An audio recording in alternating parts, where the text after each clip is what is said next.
আসসালামু আলাইকুম এভরিওয়ান। ছায়ার বিচারক গল্পের দ্বিতীয় পার্ট। তো চলো বেশি কথা না কইয়া গল্প শুরু করা যাক। এইদিকে আমি সেখান থেকে চলে আসতে একটু দূরে দেখি বন্ধুরা বসে আড্ডা দিচ্ছে, তাই আমি তাদের দিকে যেতে লাগলাম।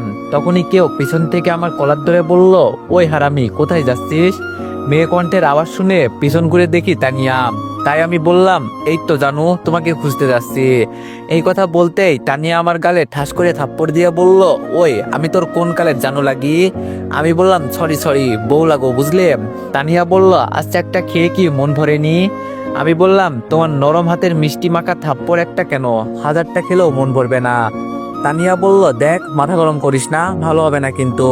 আমি বললাম, মাথা গরম করব না, শুধু আমার ভালোবাসাটা একসেপ্ট করো, তাহলেই হবে। তানিয়া বলল, কি আমি তোকে ভালোবাসবো? তোর মতো গুন্ডা ছাপড়িকে আমি ভালোবাসবো? তুই ভাবলে কি করে? দেখ, অপমান হতে না চাইলে সুন্দর মতো এখান থেকে চলে যা। আমি বললাম, আচ্ছা চলে যাব, আগে বলো তুমি কি কাউকে ভালোবাসো?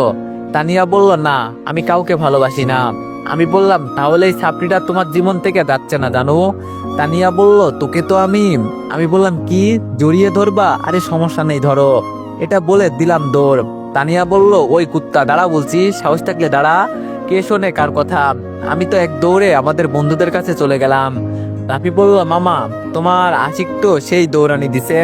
নাইম বলল, চাইলে তোর রাগী হবু বউকে তোর করতে সাহায্য করতে পারি। আমি একটু চমকে বললাম, সত্যি? তাহলে বল বল কিভাবে? নাইম বলল, ওই যে তার সাথে দাঁড়িয়ে থাকা মেয়েটা হচ্ছে আমার হবু বউ, মানে রিমি। তুই যদি চাস তাহলে আর বলতে দিলাম না। ভাই ভাই প্লিজ একটু নাম্বারটা ম্যানেজ করে দে, এতটুকু কর, আর কিচ্ছু লাগবে না। নাইম বলল, দিব, সমস্যা নেই, তবে টিট দিতে হবে। আমি বললাম, ভাই প্রেম হয়ে গেলে যত টিট চাইবি আমি দিমু, তারপরও ম্যানেজ করে দে। নাইম বলল, ওকে, সন্ধ্যার মধ্যে পেয়ে যাবি। নানা বলল, বউ পেয়ে আবার ভুলে যাস না আমাদের। আমি বললাম, আরে না, তোদের কেমনে ভুলবো? তোরা হলে আমাকে বাজ দেওয়া থেকে বাঁচানোর চেয়ে বেশি বাজ দেওয়া পাবলিক, তোদের মনে তো রাখতেই হবে। তারপর আর কিছুক্ষণ আড্ডা দিয়ে ক্লাসে চলে গেলাম। এইদিকে রাহি রকিকে বলছে, ভাই আপনি কিছু না করলে কিন্তু ভাবিকে পাবেন না, দেখছেন না ছেলেটাকে ভয় দেখানোর পরও কেমন করে ভাবির সাথে কথা বলে। রকি বলল, যা করার আমাকেই করতে হবে, কারণ যে কোনো মূল্যেই তানিয়াকে আমি চাই। এটা বলে রকি উঠে তানিয়ার কাছে যেতে লাগলো। আর এইদিকে তানিয়ার রিমি মাঠের এক কোনায় বসে আড্ডা দিচ্ছিল। হঠাৎ একটা ছেলে এসে বলল, হাই তানিয়া। তানিয়া একটু মাথা তুলে ছেলেটার দিকে তাকিয়ে বলল, হাই, তবে আপনাকে তো চিনলাম না। আমার নাম রকি, তোমাদের সিনিয়র। তানিয়া বলল, ও তা ভাইয়া আমার কাছে কি দরকার? রকি বলল, আরে ভাইয়া কেন ডাকছো? আমাকে নাম ধরে ডাকতে পারো, আর তোমার কাছে এসেছি একটি কথা বলার জন্য। তানিয়া বলল, বলেন। রকি বলল, দেখো আমি ঘুরিয়ে পিছিয়ে কথা বলতে পারি না, তাই সোজা বলে দিতেছি, আমি তোমাকে ভালোবাসি, আর তোমারও আমাকে ভালোবাসতে হবে। তানিয়া বলল, ও হ্যালো, ভালোবাসা কি হাতের মোয়া যে বললেই পেয়ে যাবেন বা বাঁচতে হবে? অনেক হচ্ছে সবচেয়ে বিশ্বস্ত বুকমেকার, পিএইচডি এবং সিরিয়া এই অ্যাপের অফিসিয়াল পার্টনার। এই অ্যাপে আপনি cricket, football, tennis live match দেখে এবং তাদের ভবিষ্যৎবাণী করে সহজেই অর্থ উপার্জন করতে পারবেন। সেই সাথে বিএমডব্লিউ গাড়ি, আইফোন, ল্যাপটপ এবং আরো অনেক নগদ পুরস্কার জেতারও সুযোগ রয়েছে। এই অ্যাপটিতে আপনি ক্র্যাশ ক্রিস্টাল 21 ইত্যাদি গেম খেলে সহজেই আয় করতে পারবেন। আপনি বিকাশ, নগদ, রকেট, ব্যাংক, ক্রিপ্টো, পেপাল এবং অন্যান্য সহজ পদ্ধতির মাধ্যমে সহজেই আপনার জেতা টাকা তুলতে পারবেন। এখানে আপনি 24 ঘন্টা 7 দিন গ্রাহক সহায়তা পাবেন। তাই এখনই গুগলে অনেক সার্চ করে প্রথম ওয়েবসাইটে গিয়ে রেজিস্ট্রেশন করুন। আর হ্যাঁ, রেজিস্ট্রেশনের সময় আমার প্রোমো কোড VOTO7 ব্যবহার করে প্রথমবার ডিপোজিটে 20,000 টাকা পর্যন্ত পান। রকি বলল, দেখো তুমি আমাকে চেনো না, আমি যেটা চাই সেটা পেয়ে থাকি, তাই ভালোভাবে বলছি, আমার ভালোবাসা এক্সপেক্ট করে নাও। তানিয়া বলল, আপনাকে চিনি না, চিনার দরকারও নেই, আর ভালোবাসা তো দূরে থাক। রকি বলল, ও বুঝেছি, ওই আবির ছেলেটার জন্য তুমি আমাকে একসেপ্ট করছো না, তাই না? আমিও দেখবো ওই হালা কিভাবে তোমাকে ভালোবাসে। তুমি শুধু আমাদের দুজনের মধ্যে যে আসবে তাকে আমি সরিয়ে দিব। এটা বলে রকি চলে গেল। তানিয়া বলল, আচ্ছা রিমি, এই আবিরটা কে রে? রিমি বলল, আরে কে হবে, যে তোকে সারাদিন বিরক্ত করে সে, কিন্তু ভয় হচ্ছে ছেলেটার জন্য। তানিয়া বলল, কেন কেন? রিমি বলল, আরে তুই জানিস না, এই রকি ছেলে অনেক খারাপ, অনেক পাওয়ার আছে।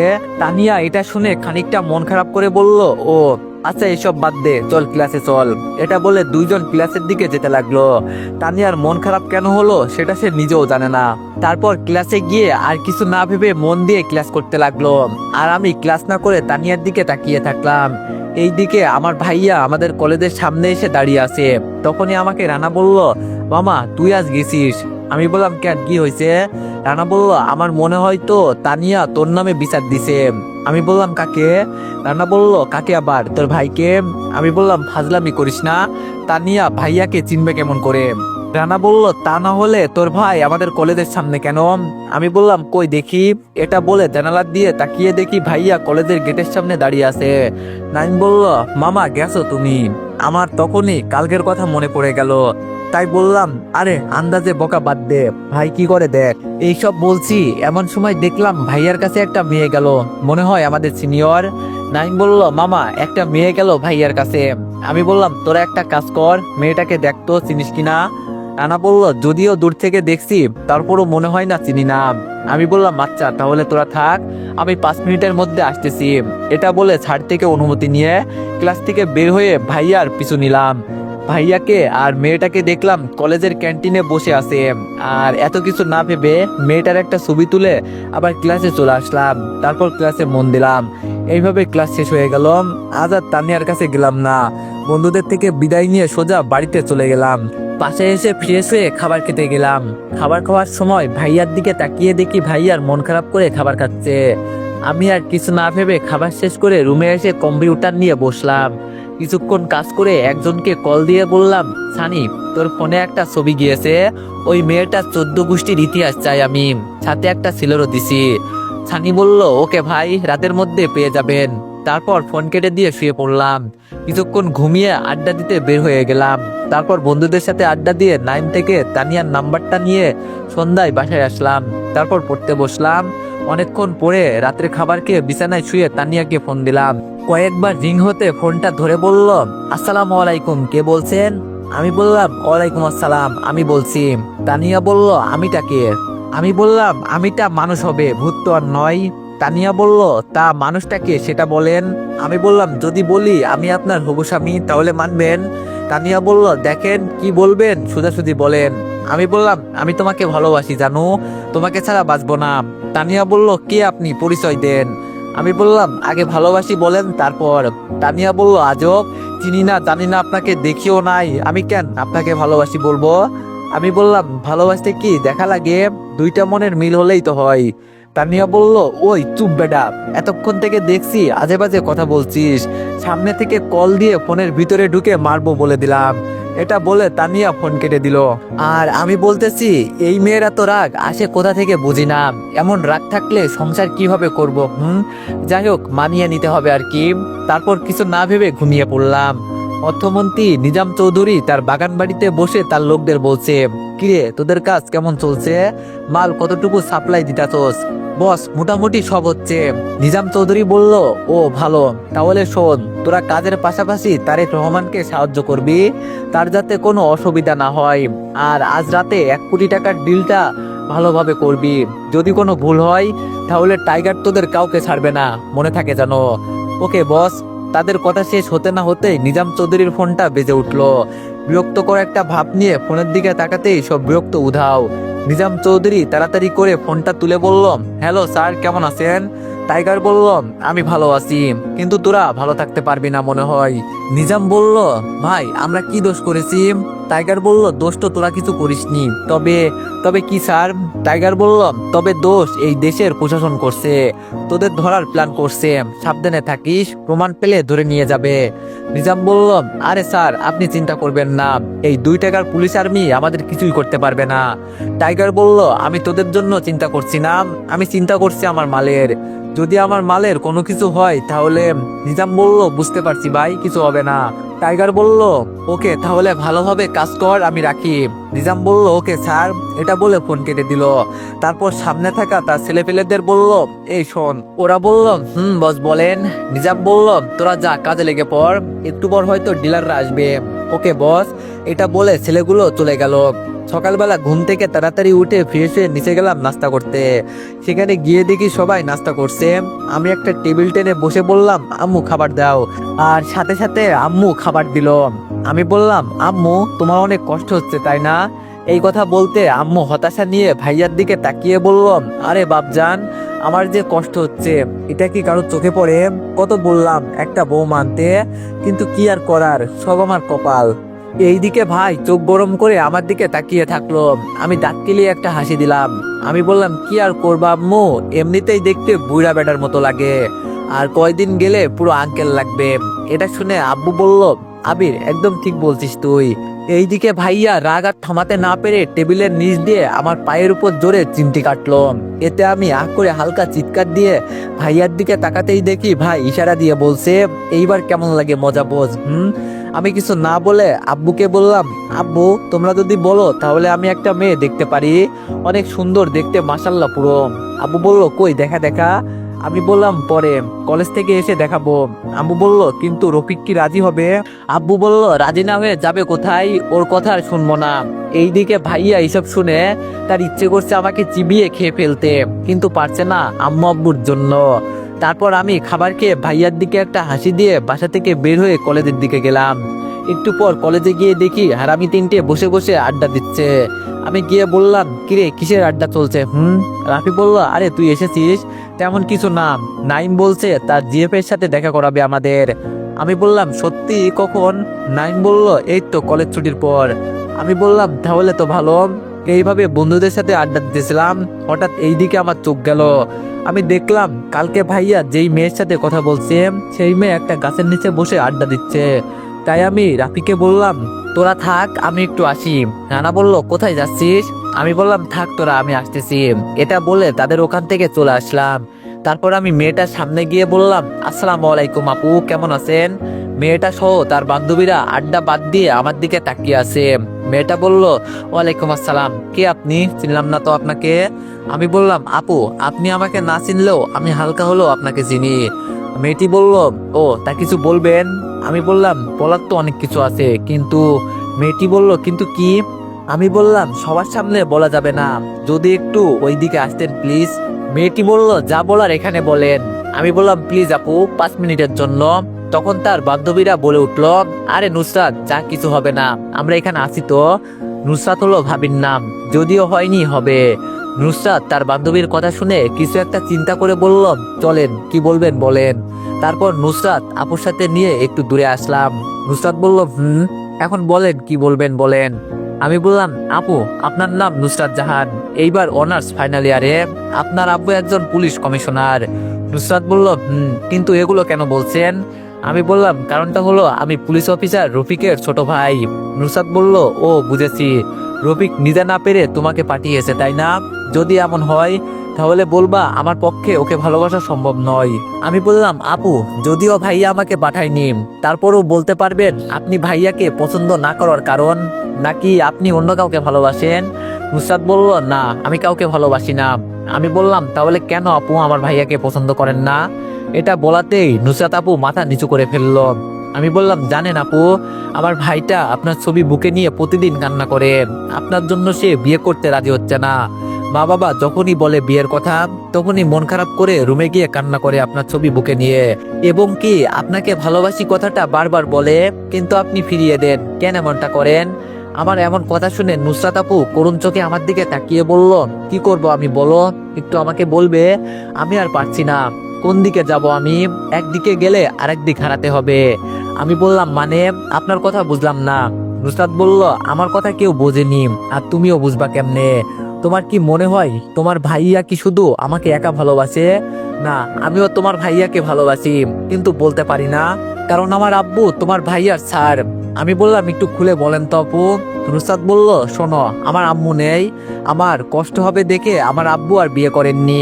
আমাকে আমার আব্বু অনেক কষ্ট করে বড় করছে, এবং আমাকে প্রতিদিন বলতো, মা এমন কাজ করবি না যেই কাজে আমার মাথা নিচু হয়। যখন কোনো খবর আসতো অমুক মেয়ে পালিয়ে বিয়ে করেছে, বা কোনো মেয়ে মা বাবা মেয়ের নিখোঁজ হওয়ার কমপ্লেন দিত, পরে খোঁজ করে জানতে পারতো যে তার মেয়ে পালিয়ে গিয়েছে, তখন আব্বু আমাকে একটা মেয়ে হারা মা বাবার কান্নার বেদনার চেয়ে একটা মেয়ের জন্য সম্মান হারা মা বাবার দুঃখের কাহিনী বলতো, এবং বলতো আমার মেয়ে কখনো এমনটা করবে না, এটা আমার বিশ্বাস। এখন তুমি বলো আমি এমনটা কিভাবে করতে পারি? আচ্ছা এইসব বাদ দিয়ে না হয় তোমার ভাইয়ার সাথে প্রেম করলাম, পরে আব্বু যদি জানে তোমার ভাইয়ার চাকরির কি হবে তখন? আমি বললাম, আপু তোমার কথাগুলো ঠিক। একটা মেয়েকে 18 থেকে 20 বছর নিজের হাতে লালন পালন করার পর যখন তার মা বাবা শুনবে তার মেয়ে অন্য ছেলের সাথে পালিয়েছে, তখন মা বাবার উপর দিয়ে কি বয়ে যায় সেটা একমাত্র আল্লাহই জানে। নিজের 2 বছরের খুশির জন্য আমরা 18 থেকে 20 বছরের মায়া আবেগে ভুলে যাই। কিন্তু আপু তুমি ভাইয়াকে ফিরিয়ে নেওয়া দিয়ে বলতে পারতা, আমার পিছনে না ঘুরে পারলে আমার আব্বুর কাছে বিয়ের জন্য প্রস্তাব নিয়ে যাও। নুসরাত বলল, যদি তোমার ভাইয়ার চাকরি চলে যায় এই ভয়ে বলিনি। আমি বললাম, আরে আপু চাকরি একটা গেলে 10টা আসবে, কিন্তু এমন একটা জীবন সঙ্গিনী বারবার আসবে না। আপু বলল, তাহলে সামনের বার আসলে অমন করে বলবো নি কেমন? আমি এই কথা শুনে আমার মাথায় থাপ্পড় দিয়ে বললাম, থাক আর আপনাকে কিছু বলা লাগবে না, যা করার আমি করবো নি। ভাই আপু আপনাকে অনেক কষ্ট দিলাম। এটা বলে আপুর থেকে বিদায় নিয়ে বন্ধুদের কাছে হাঁটা ধরলাম। আর নুসরাত আপু আমার যাওয়ার দিকে তাকিয়ে একটা হাসি দিয়ে বলল, পাগল একটা। আমি একটু দূরে আসতে হঠাৎ তানিয়া আমার সামনে কোমরে হাত গুজে দাঁড়িয়ে থাকলো। আমি অবাক হয়ে বললাম, আরে আজ মহারানীর সামনে যাওয়ার আগে আমার সামনে হাজির, বাহ বাহ। তানিয়া বলল, আরে তোর রানী টানি বাদ দে, আগে বল ওই যে একটা মেয়ের সাথে এতক্ষণ হেসে হেসে কথা বললি, মেয়েটাকে? আমি বললাম, তোমাকে কেন বলবো? তানিয়া বলল, আমাকে বলবি না মানে? তোর আমাকে বলতেই হবে, মেয়েটাকে? আমি বললাম, না বলবো না। এটা বলতেই তানিয়া আমার কলার ধরে বলল, তানিয়া বলল, তোকে বলতে বলছি, বল মেয়েটাকে। তানিয়ার এমন রাগের কারণে তার সৌন্দর্য আরো বেড়ে গিয়েছে। আমি তার দিকে একদিনে তাকিয়ে আছি, তখন তানিয়া আমাকে ধাক্কা দিয়ে বলল, ওই লুচ্চা বল মেয়েটা কে ছিল? এটা বলতেই আমি একটা মুচকি হাসি দিয়ে বললাম, কি ম্যাডাম আমাকে অন্য মেয়ের সাথে দেখে কি জ্বলে নাকি? তানিয়া আমতা আমতা করে বলল, জ্বলবে কেন? আমি বললাম, আরে এত রাগ না দেখিয়ে ভালোবাসা কথাটা বললেই তো হয়। তানিয়া একটু হেসে বলল, তোর মতো ইবলিশ ছাপড়িকে আমি ভালোবাসবো তুই ভাবলি কি করে? এখন বল মেয়েটাকে। আমি বললাম, হয়েছে হয়েছে, আর অভিনয় করতে হবে না, মেয়েটা আমার হবু। বলে থেমে গেলাম আর দেখতে চাইলাম তানিয়ার রিয়াকশন। এটা বলতেই তানিয়া আমার কলার জোরে চেপে ধরে বলল, হবু কি? আমি বললাম, আরে বেবি কুল, এত উত্তেজিত হলে চলবে? মেয়েটা আমার হবু ভাবি হয়, তাই একটু কথা বললাম। কথা শেষ করতেই তানিয়া আমার গালে ঠাস করে একটা থাপ্পড় দিল। আমি গালে হাত দিয়ে বললাম, আমাকে থাপ্পড় মারলেন কেন? তানিয়া বলল, সামান্য কথাটা বলতে এতক্ষণ ঝগড়া করা লাগে বদমাইশ? আমি একটা হাসি দিয়ে বললাম, দেখতে চেয়েছিলাম আমার পাগলিটা আমাকে কতটা ভালোবাসে। এটা বলে দৌড় দিলাম। তানিয়া বলল, ওই কুত্তা দাঁড়া, চলে যাচ্ছিস কেন? আমি বললাম, দূরে থাকলে ভালোবাসা বেশি হয়, তাই চলে যাচ্ছি। এই কথা বলে দৌড়ে বন্ধুদের কাছে গেলাম। রাফি বলল, কিরে দোস্ত, তোকে আবার কে দৌড়ালো? আমি বললাম, আর বলিস না, নিজের পায়ে নিজে কুড়াল মারলাম। কে বলছে আমাকে ওই গুন্ডিটার প্রেমে পড়তে? রাফি বলল, আমি তো মানা করছিলাম, তুই না তার পিছনে ঘুরছস, এখন বুঝ মজা। আমি বললাম, আস্তে এইসব বাদ দে, চল ক্লাসে যাই। এটা বলে ক্লাসে চলে গেলাম। অন্যদিকে তানিয়া ক্লাসে যাওয়ার পথে হঠাৎ রকি এসে বলল, জান পাখি, তোমাকে না বললাম ওই ছেলেটার সাথে মিশবে না? তানিয়া মনে মনে বলল, এই দেখ, একটা আপদ যেতে না যেতেই আরেকটা হাজির। কোন দুঃখে কলেজে ভর্তি হতে গেলাম আল্লাহ জানে। রকি বলল, কি হলো, কিছু তো বলো। তানিয়া বলল, আমি কার সাথে কথা বলবো আর কার সাথে কথা বলবো না সেটা কি আপনার থেকে জেনে নিতে হবে? রকি বলল, জেনে নিতে হবে। তানিয়া বলল, কেন, কি আপনি? যে সকল বিষয়ে আমি কি করব না করব আপনার কাছ থেকে জানতে হবে? রকি বলল, কারণ আমি তোমাকে ভালোবাসি আর বিয়ে করলে তোমাকেই করব, তাই তুমি আমার হবু বউ হিসাবে আমার কথা মানতে হবে। তানিয়া বলল, ও হ্যালো, এইসব আজাইরা অধিকার আজাইরা সময় না দেখিয়ে আগে বিয়ে করেন, তারপর যত সব ফাউল পোলাপান। এই চল রিমি। এই কথা বলে রকিকে পাশ কাটিয়ে ক্লাসে চলে গেল। তখন রাই বলল, দোস্ত তুই মেয়েটার পিছনে ঘুরছিস কেন? তুই তোর পরিচয় বল, দেখবি মেয়েটা এমনিতেই তোর বিয়ে। এই কথা শুনে রকি রাইকে থাপ্পড় দিয়ে বলল, চুপ, একদম চুপ। তানিয়ার ব্যাপারে আরেকটা বাজে কথা বলবি তো আমি ভুলে যাব, তুই আমার বন্ধু আর আমি মেয়েটাকে ভালোবাসি, বুঝলি? তাকে বুঝাতে চাইছি আমি তাকে কতটা ভালোবাসি। নেক্সট টাইম এমন কথা বলবি না, এখন ক্লাসে চল। তারপর তারা দুইজন ক্লাসে চলে গেল। আমরা ক্লাসে গিয়ে একে একে সব ক্লাস শেষ করে আড্ডার জায়গায় বসে কথা বলতেছি। তখন দেখি তানিয়া আর রিমি আমাদের এইদিকে আসতেছে। আমি বললাম, দোস্ত দেখ, তোর ভাবি আসতেছে। নাইম বলল, চুপচাপ বসে থাক, তারা কেন আসতেছে সেটা দেখ। নাইমের কথা মতো আমি বসে থাকলাম। একটু পর তানিয়া রিমি আমাদের সামনে আসলো। রিমি বলল, নাইম কেমন আছো? নাইম বলল, এই তো ভালো আছি। আমি তো অবাক হয়ে তাদের কথা শুনতেছি। তারা একে অপরকে চিনে আর আমি জানিও না। এইসব ভাবছি তখন নাইম বলে উঠলো, দোস্ত এটা হচ্ছে রিমি, তোদের ভাবি। আর রিমি এটা হচ্ছে আমার বন্ধু রাফি, আবির, রানা। আমরা সবাই বলে উঠলাম, হাই ভাবি, কেমন আছেন? রিমি বলল, আলহামদুলিল্লাহ। আমি বললাম, আর ম্যাডাম আপনি কেমন আছেন? এটা বলতেই তানিয়া রাগি চোখে মুখে মিষ্টি হাসি নিয়ে বলল, এই তো ভালো আছি। আমি বললাম, সমস্যা নাই, সামনে আরো ভালো থাকবেন। এটা বলতে আমার দিকে এমন ভাবে তাকিয়ে আছে যেন আমাকে কাঁচা চিবিয়ে খাবে। নাইম বলল, চল সবাই রেস্তোরাঁতে বসে কথা বলি। রিমি বলল, চল। নাইম বলল, এই তোরা ওয়াই। তারপর আমরা সবাই মিলে একটা রেস্টুরেন্টে গিয়ে বসে খাবার অর্ডার দিয়ে গল্প করতে লাগলাম। তখন আমি দুষ্টামি করে বললাম, আচ্ছা ভাবি, আপনার বান্ধবী কি বোবা যে কথা বলছে না? রিমি বলল, আরে তেমন কিছু না, এমনও বেশি কথা বলে না তাই। আমি বললাম, না, আমার মনে হয় উনি আমার সাথে কথা বললে আমার প্রেমে পড়ে যাবে। এটা বলতেই তানিয়া রাগে কিছু করতে না পারলেও আমার পায়ে একটা লাথি দিল। আর আমি বেচারা কাউকে কিছু বলতে পারছি না। এইদিকে আমার কাঁদো কাঁদো মুখ দেখে তানিয়া মনে মনে হাসতেছে আর বলছে, হারামি আমারে বলে নাকি বুবা, আমি নাকি তার সাথে কথা বললে প্রেমে পড়ে যাব। তাই এখন কথা বলছো না কেন স্যার? আমি মনে মনে বললাম, তোমাকে তো দেখে নিব জানো, আমাকে লাথি মারা তাই না? তারপর খাবার আসতে খেয়ে সবার থেকে বিদায় নিয়ে বাসায় চলে আসলাম। বাসায় এসে ফ্রেশ হয়ে আম্মুর রুমে গেলাম। আমি বললাম, আম্মু একটা কথা বলার ছিল। আম্মু বলল, বল। আমি ফোন থেকে একটা ছবি বের করে বললাম, আম্মু দেখো তো মেয়েটা কেমন। আম্মু বলল, মেয়েটা দেখতে মাশাআল্লাহ। আম্মু, মেয়েটার সাথে ভাইয়াকে কেমন মানাবে? আম্মু বলল, অনেক সুন্দর মানাবে। আমি বললাম, তাহলে দেরি কিসের, ভাইয়ার জন্য দেখতে যাব কেমন? আম্মু বলল, কিন্তু তোর ভাইয়া কি মানবে? আমি বললাম, আর কত ভাইয়ার অনুমতি নিবা? তোমাদের কি কোনো ইচ্ছা নেই? সবকিছু কি ভাইয়ার ইচ্ছেই হবে? ভাইয়ার ইচ্ছে দেখতে দেখতে দেখবা ভাইয়ার বিয়ে হবে না। আম্মু বলল, তুই ঠিক বলছিস। তোর বাবা ব্যবসার কাজে বাইরে গেছে, এক সপ্তাহ লাগবে আসতে। বাবা আসলে সবাই মিলে যাবো কেমন? আমি বললাম, ওকে আম্মু। এটা বলে আমার রুমে চলে আসলাম। রুমে এসে শুয়ে কি করব ভাবছি। তখন আমার জান পাখির কথা মনে পড়লো। তাই দেরি না করে আমি তানিয়াকে কল দিলাম। তো এভরিওয়ান, নেক্সট পার্টের জন্য সবাই একটু বেশি বেশি লাইক আর কমেন্ট করে দিও। ধন্যবাদ।